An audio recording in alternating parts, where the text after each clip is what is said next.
பின்பற்றணும், நான் ஒரு கிறிஸ்தவனாக வாழணும், நான் ஒரு கிறிஸ்தவனாக வாழணும், நான் வந்து ஆண்டவரை போல நான் பிரதிபலிக்கணும் அப்படின்னு நினைக்கிறவன் என்ன பண்ணணுமா, தன்னை தானே வெறுத்து அவன் என்ன பண்ணணுமா, என்னை பின்பற்றி வரணும்னு ஆண்டவர் சொல்கிறார். அவன் வந்து சும்மா வரக்கூடாது, அவன் என்ன பண்ணணுமா, தன்னுடைய சிலுவையை எடுத்துக்கொண்டு, சிலுவை என்பது அவனுக்கு இந்த பூமியில் அவனுக்கு நீங்கள் கொடுக்கப்பட்டிருக்கிற பாடு, அவனுக்கு நீங்கள் கொடுக்கப்பட்டிருக்கிற ஒரு சில காரியங்கள், இந்த பூமியில் ஆண்டவர் தன்னுடைய திட்டத்தை செய்யக்கூடிய அவனை கொண்டு பயன்படுத்தக்கூடிய ஒரு சில காரியங்களை அவன் செய்ய போகிறான். அந்த ஒரு பொறுப்பை வந்து அவன் சுமந்து கொண்டு வரணும்னு ஆண்டவர் சொல்கிறாரு.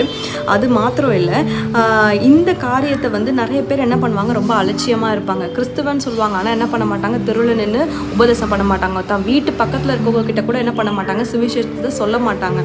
ஒரு சாதாரண நம்மளுக்கு 10 வருஷம் நம்ம விசுவாசியாக இருந்தால் கூட நம்ம வீட்டில் வந்து சண்டே ஆனால் சண்டே கிளாஸ் ஈவினிங் நம்ம நடத்தலாம், 4 சின்ன சின்ன பசங்களை கூப்பிட்டு வச்சுட்டு. ஆனால் நம்ம என்ன செய்வோம், அதை அலட்சியப்படுத்துவோம். ஒரு ஆஃபீஸில் போகும்போது கூட என்ன பண்ணுவோம், ஆண்டவரை பற்றி நம்ம பக்கத்தில் இருக்கவங்கிட்ட சொல்லணும்னு சொல்லி நம்ம அதை செய்ய மாட்டோம்.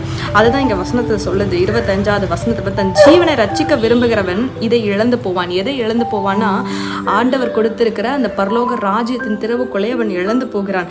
என் நிமித்தமாக தன் ஜீவனை இழக்க போகிறவனோ அதை கண்டடைவான்னு ஆண்டவர் சொல்றார். அப்போ மனுஷன் உலகம் முழுவதையும் ஆதாயப்படுத்தி தன் சொந்த ஜீவனை நஷ்டப்படுத்தினால் அவனுக்கு என்ன இருக்குன்னு கேட்கிறாரு. அவனுக்கு ஒன்றுமே இல்லையே, தன் ஜீவனை நஷ்டப்படுத்திட்டு அவனுக்கு ஒன்றுமே இல்லையேன்னு ஆண்டவர் சொல்கிறார்.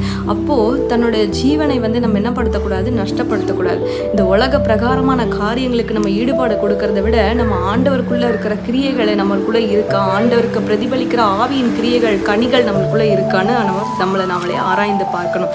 அப்போ ஆண்டவருக்குள்ளே இருக்கக்கூடிய கிரியைகள், அந்த கனிகள் என்னென்னு நம்ம தெரிஞ்சுக்கணும் இல்லையா. அப்போ வந்து கலாத்தியர் 5ஆம் அதிகாரத்தை பாருங்கள். 5ஆம் அதிகாரம் 22, 23 வசனத்தை பாருங்க. ஆவியின் கனியோ அன்பு, சந்தோஷம், சமாதானம், நீடிய பொறுமை, தயவு, நற்குணம், விசுவாசம், சாந்தம், இச்சை அடக்கம், இப்படிப்பட்டவைகளுக்கு விரோதமான பிரமாணம் ஒன்றும் இல்லை. அப்போ ஆண்டவருக்குள்ள நம்ம இருக்கணும்னா ஆண்டவருடைய கிரியைகளை நம்ம பிரதிபலிக்கிறவர்களுக்கு, ஆண்டவருக்காக இயேசு கிறிஸ்துவுக்குள்ள இப்படிப்பட்ட கிரியைகள் தான் இருந்துச்சு. அப்போ அவருக்குள்ள இருக்கிற அதே கிரியைகள் தான் நம்மளுக்குள்ளே இருக்கணும். அந்த ஆவியின் கனிகள் நம்மளுக்குள்ள இருக்கணும். இதுல முக்கியமானது இன்னொன்று நான் சொல்லணும்.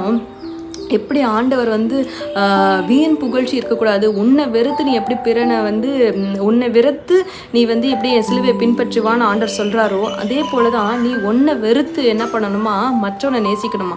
அதான் உன்னை நேசிப்பதை போல நீ என்ன பண்ணணுமா, பிறனையும் நேசிக்கணும். இப்படிப்பட்டவைகளுக்கு விரோதமான பிரமாணம் ஒன்றுமே இல்லைன்னு ஆண்டவர் சொல்கிறார். அப்போது அவருடைய பிரமாணம், அவர் நியாயத்திற்பு எல்லாமே என்ன பண்ணுது, இதுக்குள்ளேயே அடங்கிடுதுன்னு ஆண்டவர் சொல்கிறார். அப்போ நம்ம என்னைக்கு நம்ம நேசிக்கிறதை போல நம்ம மற்றவர்களை நேசிக்க ஆரம்பிக்கிறோமோ, நம்மளுக்குள்ள இருக்கிற விரோதங்கள்